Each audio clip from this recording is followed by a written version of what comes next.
यांनी असं म्हटलंय की जोपर्यंत एकनाथ शिंदे मुख्यमंत्री आहेत तोपर्यंतच आम्ही युतीमध्ये आहोत. नाही, बच्चू कडूंचं स्वागत आहे. त्यांनी निर्णय घ्यावा. हायकमांड पुढे चर्चा करू. हायकमांड निर्णय घेईल. आणि मला वाटतं की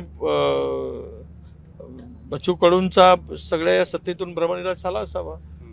तर राजकारणामध्ये जी भूमिका जो म्हणतो त्यावर निश्चित चर्चा होते आणि ती चर्चा त्यांचा कल असेल तर ती चर्चा करण्यासाठी हरकत नाही. 10 तारखेला काय होणार आहे? 10 तारखेला काहीतरी होणार आहे असं तुम्ही सांगताय. नाही, 10 तारखेच्या निकालानंतर नवीन नवरदेव महाराष्ट्राच्या बावल्यावर बसेल असं वाटतं. मुख्यमंत्री बदलणार असं चर्चा तर जोरात आहे. त्या चर्चेचा भाग म्हणून मी सांगितलं आहे. अनेकांनी बाशिंग बांधून 10 तारखेनंतर ठेवलेले आहे. तर बाशिंग घेतले आहेत, ड्रेसही शिवला आहे. त्यामुळं त्याची तयारी असं वाटतं की सुरू झाली आहे. त्याच्याच अनुषंगाने बच्चू कडूचं वक्तव्य दबावासाठी कदाचित असू शकतं असं मला वाटतं. एबीपी माझा, उघडा डोळे बघा नीट.